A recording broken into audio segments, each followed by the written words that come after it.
அம்மையும் அப்பனும் தந்ததா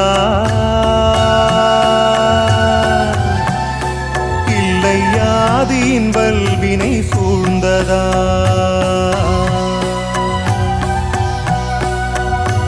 அம்மையும் அப்பனும் தந்ததால் இல்லை ஆதியின் வல்வினை சூழ்ந்ததால் இம்மையை நான் அறியாததா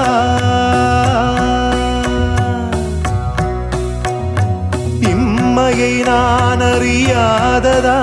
சிறு பொம்மையின் நிலையினில் உண்மையை உணர்ந்திட பிச்சை பாத்திரம் ஏந்தி வந்தேன் ஐயனே என் ஐயனே பிச்சை